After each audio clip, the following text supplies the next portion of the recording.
किसी भी गेम को खेलने के लिए उसके बारे में जानना ज़रूरी है ताकि उस गेम को खेलना आसान हो और उस गेम को और अच्छे परफॉर्मेंस के साथ खेल सके। जो कोई भी क्रिकेट के बारे में जानना चाहता है वो हमारा पिछला वीडियो देख सकता है और हमने क्रिकेट के बारे में 42 नियम और पूरी जानकारी दी है। इस वीडियो में आपको इतिहास, रेफरी, उपकरण, मैदान और 17 फुटबॉल नियमों के बारे में बताया जाएगा। 1. खेल, संघों और प्रतियोगिताओं का इतिहास। खेल का इतिहास। इस खेल का इतिहास मिस्र से शुरू होता है। सबसे पहले फुटबॉल मिस्र में खेला जाता था। मिस्र में इसे हरपास्टीन के नाम से जाना जाता है। फुटबॉल खेल को शुरू से ही कई नामों से जाना जाता था, जबकि इस खेल का अस्तित्व चीन में 300 BC से 500 AD बस में सुचू के नाम से पाया गया।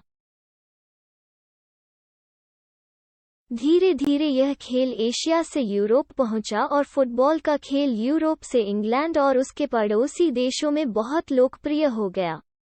अंग्रेजी फुटबॉल का प्रसार 12वीं शताब्दी में इंग्लैंड में मंगलवार को महान फुटबॉल दिवस के रूप में मनाया जाता था। इस दौरान खिलाड़ियों की संख्या तय नहीं होती थी। कई बार एक टीम की संख्या 100 तक पहुंच जाती थी। 1314 में सम्राट एडवर्ड द्वितीय ने सैन्य कारणों से खेल पर प्रतिबंध लगा दिया। उसके बाद रिचर्ड II, हेनरी VIII और एलिजाबेथ ने भी प्रतिबंध जारी रखा। अगर कोई इस खेल को खेलते पाया जाता था तो उसे 1 हफ्ते के लिए जेल में रखा जाता था। लेकिन प्रतिबंध का इस खेल पर कोई प्रभाव नहीं पड़ा, बल्कि यह खेल और अधिक लोकप्रिय होता गया। संघों और प्रतियोगिताओं का इतिहास। 24 अक्टूबर 1857 को इंग्लैंड में पहला football club Sheffield football club बनाया गया था, और इस प्रकार फुटबॉल का पहला संघ 1863 में मध्य लंदन में लंदन फुटबॉल एसोसिएशन के नाम से स्थापित किया गया था। विश्व स्तर पर फुटबॉल के कानून को विकसित करने और उसकी रक्षा करने के लिए 4 ब्रिटिश फुटबॉल संघों द्वारा अंतर्राष्ट्रीय फुटबॉल एसोसिएशन बोर्ड का गठन किया गया था। 4 ब्रिटिश फुटबॉल संघ, AFA, स्कॉटिश AFA, वेल्स के FA और आयरिश AFA। पहली फुटबॉल प्रतियोगिता 1871 में हुई थी। प्रतियोगिता AFA कप के नाम पर थी। 21 मई 1904 को FIFA federation international D football association संगठन जो सभी अंतर्राष्ट्रीय मैचों का आयोजन करता है और नियमों को बदलता है, पेरिस में स्थापित किया गया था। इसकी स्थापना 7 देशों ने की थी। ये 7 देश Belgium, France, Holland, Spain, Sweden, Denmark और स्विट्जरलैंड थे। 1906 इंग्लैंड फीफा में शामिल हुआ। भारत में यह खेल अखिल भारतीय फुटबॉल महासंघ AIFF द्वारा नियंत्रित किया जाता है, जिसे 30 जून 1937 को शिमला में स्थापित किया गया था। भारत में खेल को बढ़ावा देने वाली प्रतियोगिताओं में दिल्ली में डूरंड कप, मुंबई में रोवर्स कप और कोलकाता में IFA शील्ड शामिल हैं। डूरंड कप टूर्नामेंट पहली बार 1888 में शिमला में खेला गया था। यह विश्व प्रतियोगिताओं में दूसरे स्थान पर आता है। 2 खेल का संचालन। फुटबॉल खेल में निम्नलिखित अधिकारी हैं: 1 referee, 2 umpire, 3 head linesman, 4 line जज, 5 फील्ड जज, 6 बैक जज, 7 साइड जज। 1 रेफरी। रेफरी अधिकारियों का नेता होता है और किसी भी कॉल पर अंतिम निर्णय लेता है। वो सफेद टोपी पहनता है जबकि अन्य अधिकारी काली टोपी पहनते हैं। स्थिति। रेफरी आक्रामक टीम के पीछे खड़ा होता है। जिम्मेदारियां। आक्रामक खिलाड़ियों की संख्या की गणना करता है। पास नाटकों के दौरान क्वार्टरबैक देखता है। दौड़ते हुए नाटकों के दौरान भागते हुए देखता है। नाटकों को लात मारने के दौरान किकर और धारक को देखता है। खेल के दौरान, दंड या अन्य स्पष्टीकरण जैसी कोई भी घोषणा करता है। एक अंपायर। अंपायर परंपरागत रूप से गेंद के रक्षात्मक पक्ष पर लाइनबैकर्स के पीछे खड़ा होता है। एनएफएल में कई चोटों के कारण एनएफएल अंपायर फुटबॉल के आक्रामक पक्ष पर खड़े होते हैं, सिवाय इसके कि जब गेंद 5 गज की रेखा के अंदर हो और पहले हाफ के आखिरी 2 मिनट और दूसरे हाफ के आखिरी 5 मिनट के दौरान। जिम्मेदारियां। आक्रामक खिलाड़ियों की संख्या की गणना करता है। होल्डिंग, अवैध ब्लॉक या अन्य दंड के लिए हाथापाई की रेखा देखता है। डाउनफील्ड में अवैध खिलाड़ियों की तलाश की जा रही है। स्क्रिमेज की रेखा से आगे के पास के लिए क्वार्टरबैक देखता है। स्कोरिंग और टाइम आउट का ट्रैक रखता है। 3. हेड लाइन्समैन की स्थिति। स्क्रिमेज की लाइन पर किनारे पर। जिम्मेदारियां। ऑफसाइड या अतिक्रमण के लिए देखता है। अपने किनारे पर सीमा से बाहर कॉल करता है। गेंद की आगे की प्रगति को चिन्हित करता है। चेन क्रू और गेंद की वर्तमान स्थिति का प्रभारी होता है। पात्र प्राप्तकर्ताओं का ट्रैक रखता है। 4. लाइन जज पोजीशन। हेड लाइन्समैन से विपरीत साइडलाइन को कवर करता है। जिम्मेदारियां। हेड लाइनमैन के समान, वो अपने साइडलाइन के लिए सीमा से बाहर नाटकों पर शासन करता है। वो ऑफसाइड, अतिक्रमण, झूठी शुरुआत और अन्य लाइन ऑफ स्क्रिमेज कॉल्स में भी मदद करता है। हाई स्कूल में लाइन जज खेल का आधिकारिक टाइमकीपर होता है। अगर घड़ी को कुछ होता है तो एनएफएल में वो बैकअप टाइमकीपर होता है। 5. फील्ड जज पोजीशन। लाइन जज की तरफ सेकेंडरी के पीछे फील्ड को डीप डाउन करें। जिम्मेदारियां। रक्षा पर खिलाड़ियों की संख्या की गणना करता है। पास हस्तक्षेप या डाउनफील्ड धारण करने के नियम। खेल में देरी कॉल, पूर्ण पास पर नियम। 6. साइड जज पोजीशन। फील्ड जज से विपरीत दिशा में फील्ड को डीप डाउन करें। जिम्मेदारियां। फील्ड जज के समान, सिर्फ फील्ड के विपरीत हिस्से को कवर करना। 7. बैक जज पोजीशन। फील्ड जज और लाइन जज के बीच के क्षेत्र को कवर करता है। माध्यमिक के पीछे मैदान के बीच में। जिम्मेदारियां। रक्षा पर खिलाड़ियों की संख्या की गणना करता है। साइड और फील्ड जजों के बीच के क्षेत्र में डाउनफील्ड रखने के हस्तक्षेप के नियम। खेल में देरी कॉल, पूर्ण पास पर नियम। क्षेत्र के लक्ष्य अच्छे हैं या नहीं, इस पर नियम। 3. मौलिक और अग्रिम कौशल। फुटबॉल लगभग सभी के विपरीत एक खेल है, क्योंकि हाथों से अधिक तकनीकी कौशल के लिए पैरों की आवश्यकता होती है। फुटबॉल खेलने के लिए कई मौलिक कौशल की आवश्यकता होती है। उन्नत खिलाड़ी अधिक जटिल और सटीक ड्रिबलिंग, पासिंग और शूटिंग के लिए मौलिक कौशल का निर्माण करने में सक्षम होते हैं। एक फुटबॉल खिलाड़ी के कौशल भी एक स्थान से दूसरे स्थान पर भिन्न होते हैं। एक गोलकीपर को एक फील्ड खिलाड़ी की तुलना में बहुत अलग कौशल की आवश्यकता होती है। पासिंग। पासिंग फुटबॉल में सबसे मौलिक कौशल में से एक है, क्योंकि इस तरह आप गेंद को अपने आप से दूसरे टीम के साथी के पास ले जाते हैं। एक छोटे से बुनियादी पास के लिए आप अपने पैर को 90 डिग्री बाहर की ओर मोड़ेंगे और अपने पैर को घुमाएंगे ताकि आपके पैर का अंदरूनी हिस्सा संपर्क बना सके। यदि आप गेंद को आगे भेजना चाहते हैं, तो आप अपने पैर को अधिक शक्ति के साथ स्विंग करेंगे और गेंद के निचले आधे हिस्से को हवा में उछालने और अपने पैर की उंगलियों के अंदर का उपयोग करने का लक्ष्य रखेंगे। पास प्राप्त करना। चाहे आप एक पास प्राप्त कर रहे हों जो जमीन पर हो या हवा के माध्यम से यात्रा कर रहा हो, आप अपने कंधों को उस दिशा में वर्गाकार करना चाहेंगे जहां से गेंद आ रही है। यदि यह जमीन पर है, तो अपने पैर को बाहर की ओर मोड़ें जैसे कि आप गुजर रहे हों, और अपने घुटनों को मोड़कर गेंद को कुशन दें ताकि यह आपके पैरों पर रुक जाए। हवा के माध्यम से यात्रा करने वाली गेंद के लिए आप सबसे अधिक संभावना अपनी छाती से गेंद को प्राप्त करना चाहेंगे। अपनी पीठ को थोड़ा पीछे की ओर झुकाकर खड़े हो जाएं ताकि जब गेंद आपकी छाती से लगे तो वो धीरे से हवा में उछले और फिर आपके पैरों पर उतरे, बजाय आपके नियंत्रण से बाहर उछाल के। शूटिंग गोल करने के कई अपरंपरागत तरीके हैं, लेकिन स्कोर करने का प्रयास करने का मूल तरीका शॉट लेना है।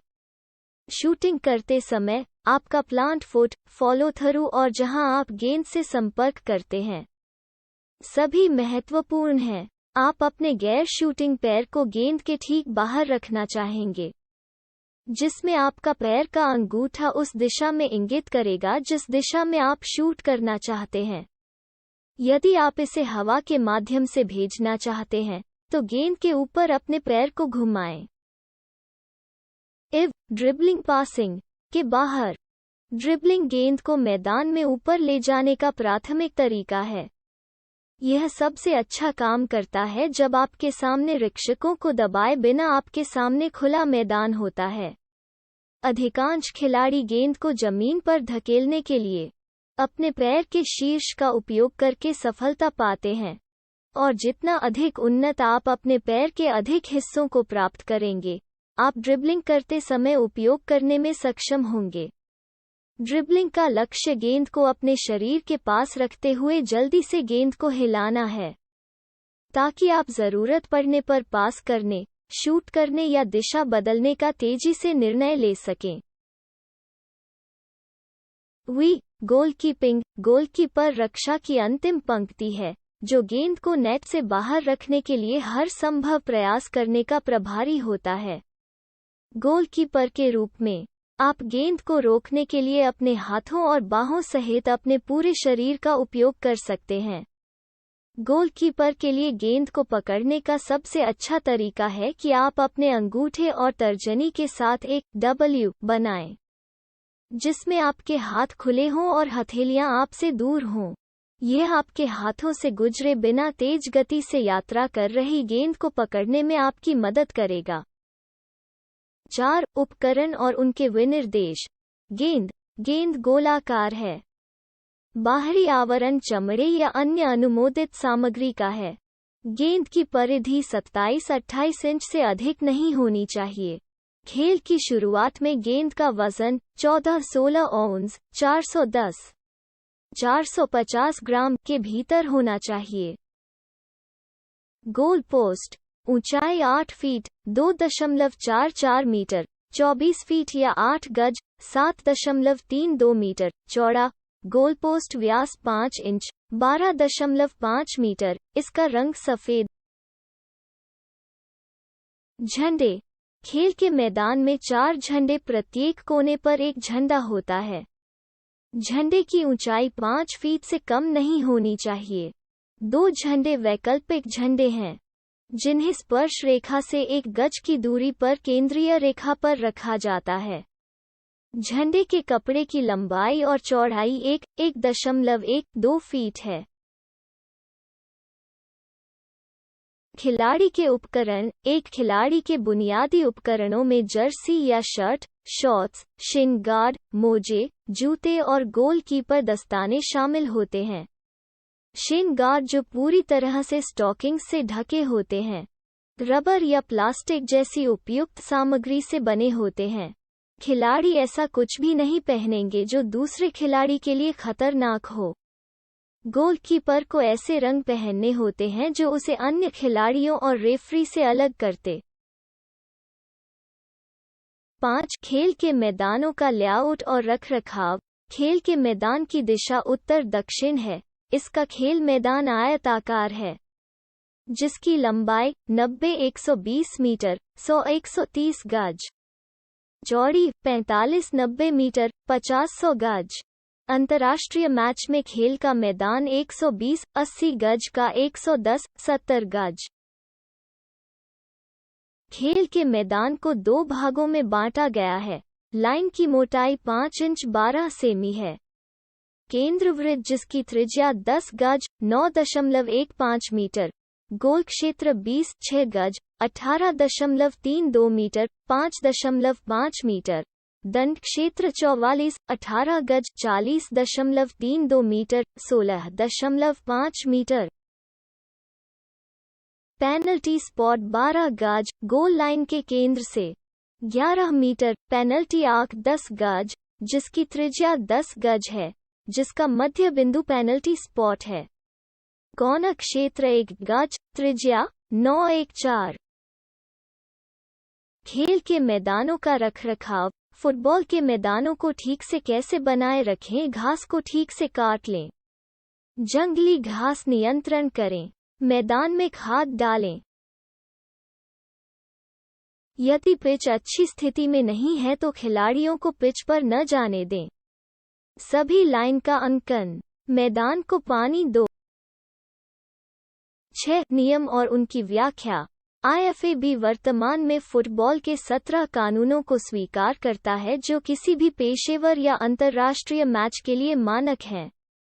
वे इस प्रकार हैं। नियम 1। खेल का मैदान फुटबॉल या तो घास या कृत्रिम टर्फ पर खेला जा सकता है, लेकिन सतह का रंग हरा होना चाहिए।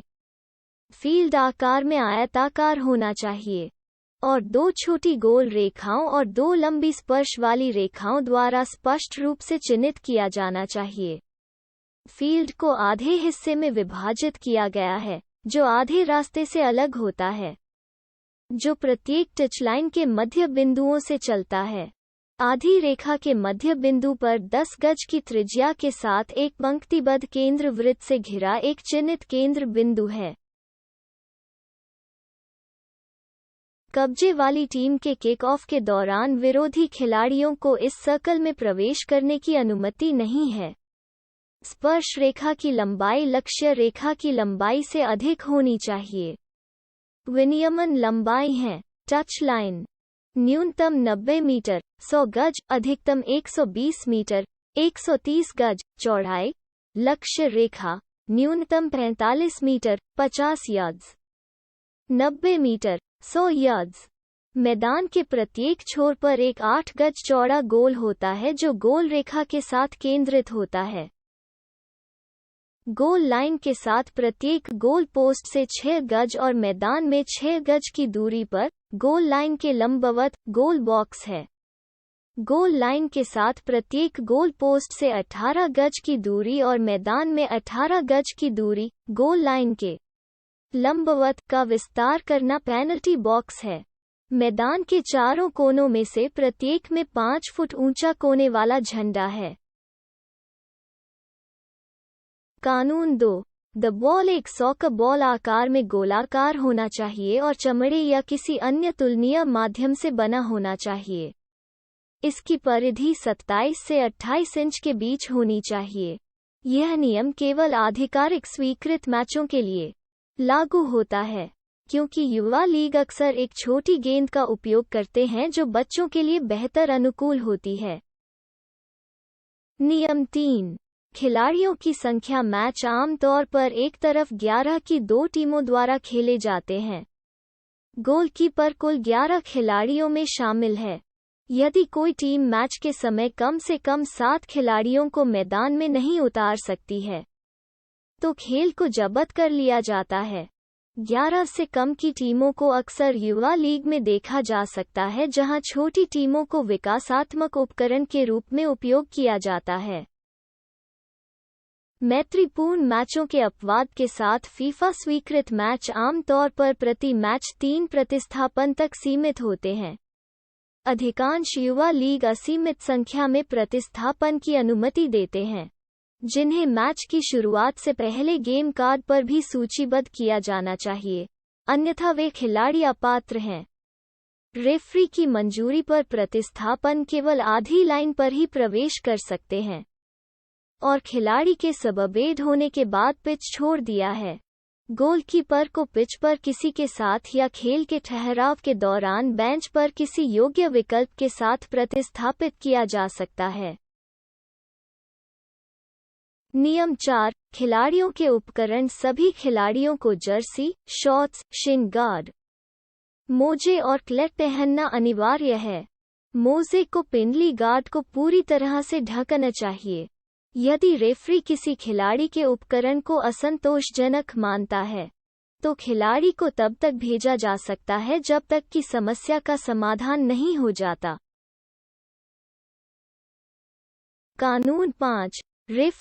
रेफरी मैदान पर अधिकार है और उसका शब्द कानून है। यदि आप किसी रेफरी के निर्णय पर सवाल उठाते हैं, तो आपको केवल असहमति के लिए और अधिक अनुशासित किया जा सकता है। कानून 6। सहायक रेफरी मुख्य रूप से रेफरी को अपने कर्तव्यों का पालन करने में सहायता करने के लिए जिम्मेदार होते हैं। इसमें एक गेंद के खेल के दौरान एक ध्वज के साथ संकेत देना शामिल है। जब एक खिलाड़ी को फाउल किया जाता है या जब कोई खिलाड़ी ऑफसाइड स्थिति में होता है। नियम 7। मैच की अवधि एक सॉकर मैच में 45 मिनट के 2 हाफ होते हैं, जिसमें रेफरी के विवेक पर प्रत्येक के लिए अतिरिक्त समय जोड़ा जाता है। हिस्सों को आधे समय की अवधि से अलग किया जाता है जो 15 मिनट से अधिक नहीं होता है। अतिरिक्त समय आम तौर पर रेफरी के निर्धारण से मेल खाता है कि प्रतिस्थापन और चोटों के कारण कितना समय लिया गया था। प्रत्येक 45 मिनट की अवधि के अंत में अतिरिक्त समय की घोषणा की जाती है और आधी पंक्ति में प्रदर्शित की जाती है।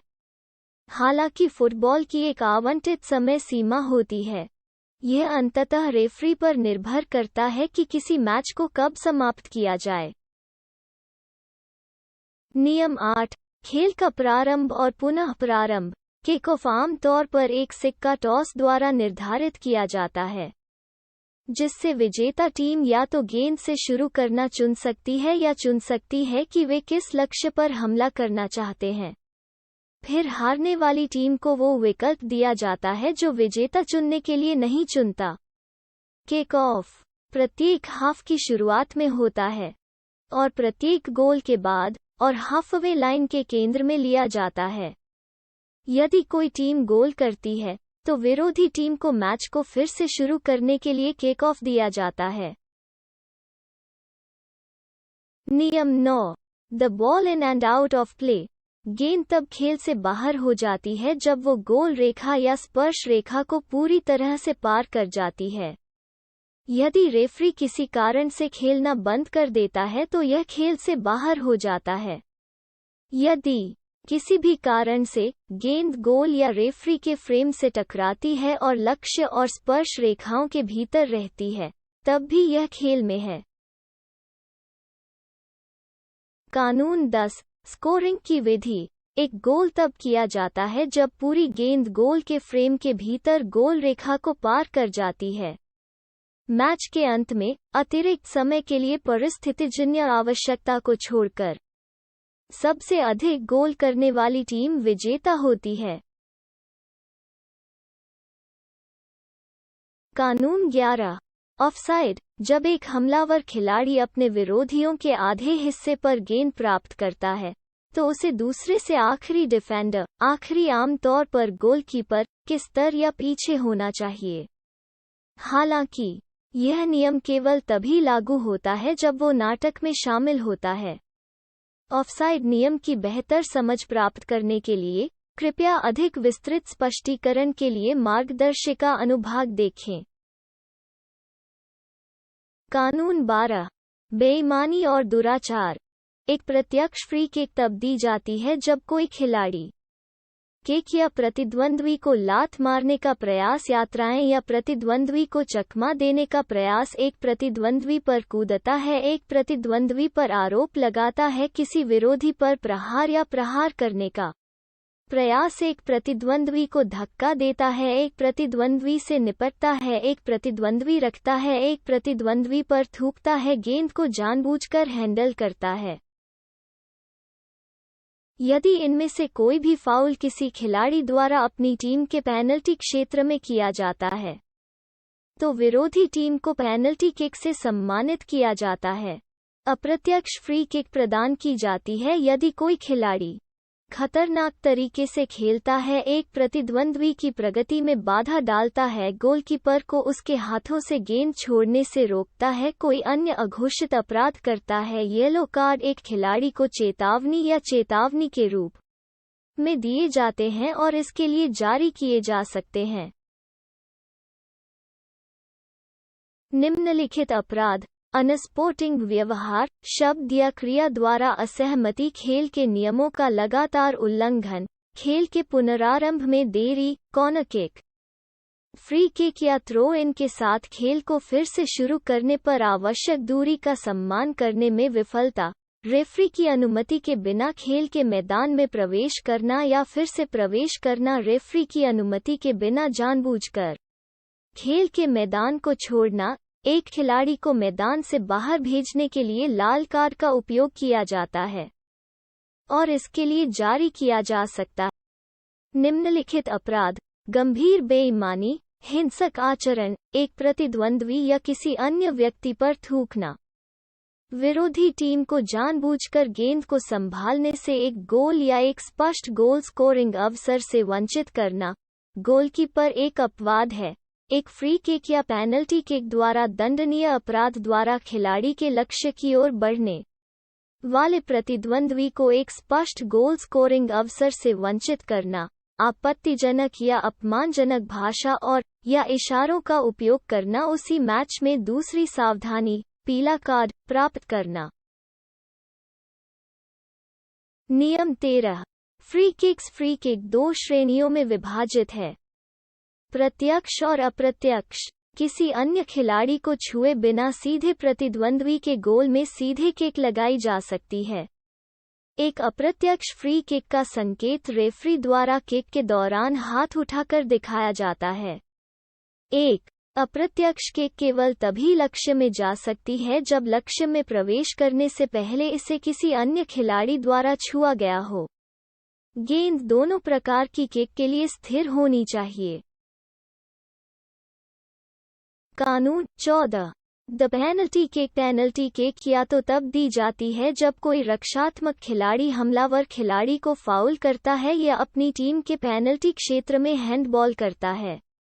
पेनल्टी किक को पेनल्टी स्पॉट पर रखा जाता है और दोनों टीमों के सभी खिलाड़ियों को शॉट के दौरान पेनल्टी बॉक्स के बाहर रहना चाहिए। शॉट लेने के तुरंत बाद वे बॉक्स में प्रवेश कर सकते हैं। गोलकीपर शॉट लेने से पहले गोल लाइन के साथ क्षैतिज रूप से आगे बढ़ सकता है, लेकिन वो तब तक लाइन से बाहर नहीं आ सकता जब तक कि गेंद हिट न हो जाए। कानून 15। थ्रो इन तब प्रदान किया जाता है जब पास करने वाली टीम गेंद को टचलाइन के ऊपर से खेलती है। थ्रो इन लेते समय एक खिलाड़ी को गेंद को दोनों हाथों से एक साथ छोड़ना चाहिए और दोनों पैरों को जमीन पर मजबूती से रखना चाहिए। यदि ये शर्तें पूरी नहीं होती हैं, तो खेल रोक दिया जाता है और विरोधी टीम को थ्रो इन दिया जाता है। खिलाड़ियों को थ्रो इन से सीधे स्कोर करने की अनुमति नहीं है। कानून 16। Goal kick. एक गोल किक तब दी जाती है जब आक्रामक टीम रक्षात्मक टीम की गोल लाइन पर गेंद को सीमा से बाहर खेलती है। गेंद के खेल से बाहर होने के बाद डिफेंडर या गोलकीपर गेंद को 6 गज के गोल बॉक्स में कहीं भी रख सकता है और गेंद को वापस खेल में ला सकता है। कानून 17। The corner kick. आक्रामक टीम को एक कॉर्नर किक दी जाती है जब रक्षात्मक टीम गेंद को उसकी गोल रेखा के ऊपर से खेलती है। गेंद को कोने के क्षेत्र में रखा जाता है और आक्रामक टीम द्वारा वापस खेल में लाया जाता है। खिलाड़ी सीधे कॉर्नर किक से स्कोर कर सकते हैं। इस चैनल में आपको खेलकूद के सभी वीडियो मिलेंगे और शायद अगला गेम आपका हो। अपने गेम के बारे में जानने के लिए लाइक और सब्सक्राइब करें। देखने के लिए धन्यवाद।